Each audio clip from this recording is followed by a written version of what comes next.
আসসালামু আলাইকুম দর্শক আমি এখন অবস্থান করছি সিলেটের ওসমানীনগর উপজেলার গয়াসপুর এলাকায়।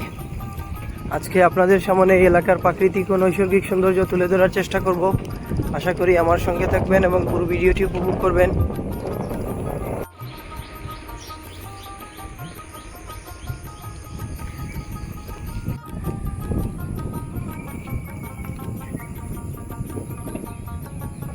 আউশ ধানের বীজতলা তৈরির জন্য জমি প্রস্তুত করা হচ্ছে।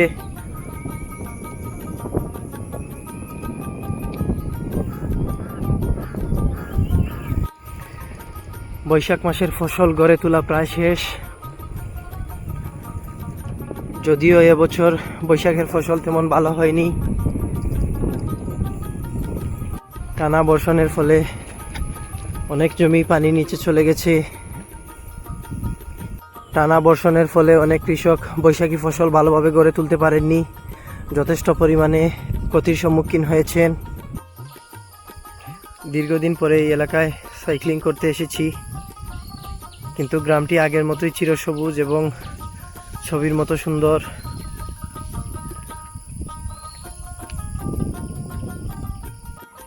ভোরের মিষ্টি বাতাসে প্রাণ জুড়িয়ে যাচ্ছে।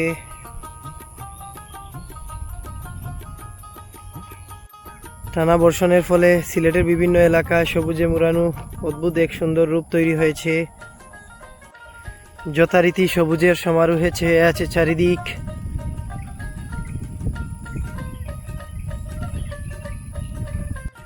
গত বছর অক্টোবর মাসে যখন এই এলাকায় সাইক্লিং করতে এসেছিলাম, তখন ধানি জমির পাশে প্রচুর পরিমাণে কাশফুল ফুটেছিল।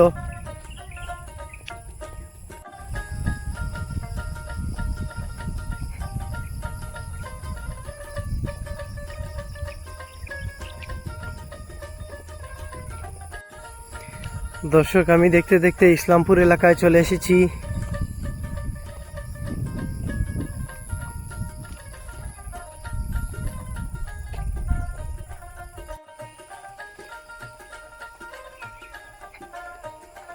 রাস্তার দুপাশে রয়েছে দেশীয় ফলের বাগান।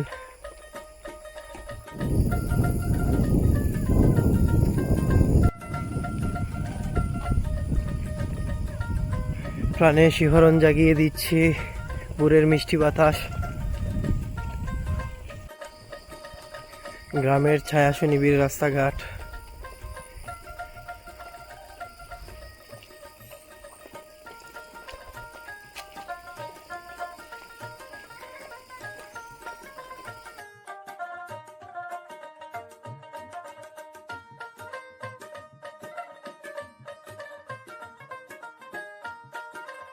বাংলাদেশের গ্রামগঞ্জের চিত্র যতই উপভোগ করি ততই মুগ্ধ হই।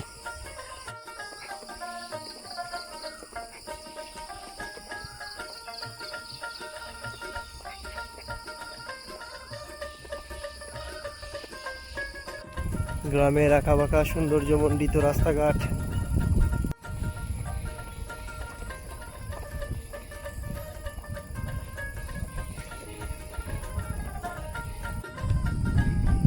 গ্রামের এসব চমৎকার রূপ দেখলে মনে হয় যেন শিল্পীর হাতে আঁকা কোনো ছবি।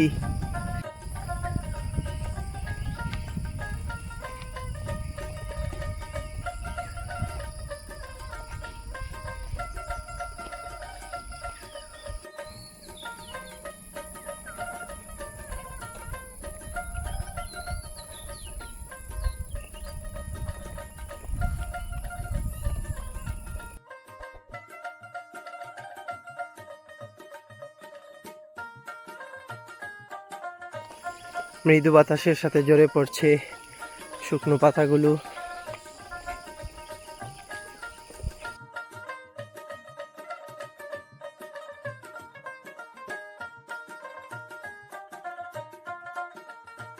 সবুজ বনায়ন থেকে ভেসে আসছে পাখির মিষ্টি মধুর ডাক আর কলতান।